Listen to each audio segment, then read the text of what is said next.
a different thing. We are going to look at balanced arguments. Yes, I know we have already looked at balanced arguments, but for some reason, I believe this work has to be revised. We have to look again at what balanced arguments are. Now, we are looking at the workbook, and we are on page 32. Okay, page 32. Has the time come to ban cars from the center of towns and cities? Now, let's remind each other what balanced arguments are. Now, when we are talking about balanced arguments, we are talking about arguments which look at both sides of the story. It looks at both the negative side and it also looks at the positive side. All right. Now, in this case, if we are writing a balanced argument about banning cars from center of towns and cities, then it means we're going to explain about the positive side and we are also going to look at the negative side. All right. So remember, a balanced argument talks about both sides, the positive side and also the negative side. All right. Now, let me take you back to page 31. All right. Page 31. Balanced argument. It says, read the argument on page 31 again. A.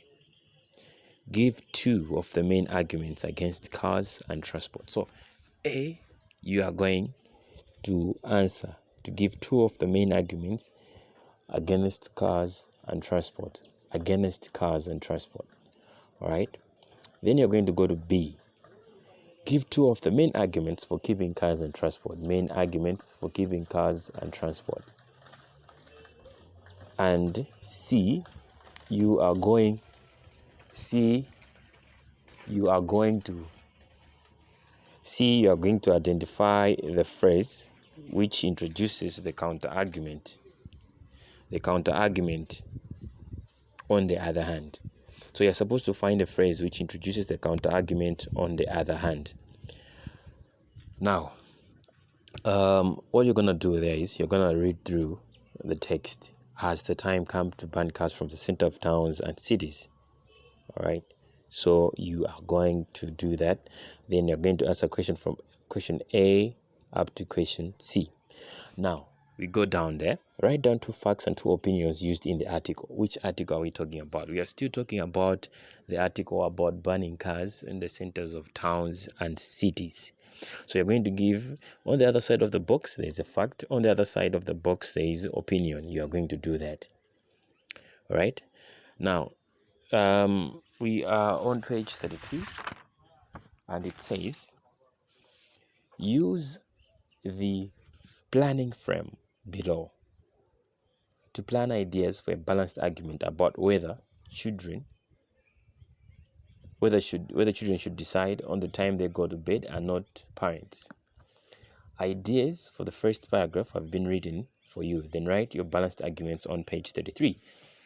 So we will go back to page 33. You're going to go back to page 33. There is a whole space about balanced argument, but don't bother about that. So we are done with the first question, whereby you are supposed to write two main arguments against cars and transport. You have also did B. Give two main arguments for keeping cars and transport. C. Identify the phrase which introduces the counter argument. On the other hand. On the other hand is introduced by which counter argument, for which phrase. Then you're going to go to the box. You write the fact and you write the opinion. The fact which you have seen and the opinions which you have seen. Then you go to paragraph number 1. Now it says this other one. You go to the second question, which says, use the planning frame below to plan ideas for a balanced argument about whether children should decide on the time they go to bed and not parents. Ideas for the first paragraph have been written for you. Then write your balanced argument on page 33. On paragraph 1, it says the argument of whether children should decide what time they go to bed or their parents is a complex one with reasons both for and against. So your job here is just to write the planning frame. Don't write the whole argument, but just write only the planning frame. Only the planning frame. Don't write the whole argument. You're not supposed to write the whole argument. Just write the planning frame, that's all. Once you're done with the planning frame, then you will submit. Remember, this work is supposed to be done today, only today. It should not go through the next day. Okay, so do the work. Thank you very much, and thank you for paying much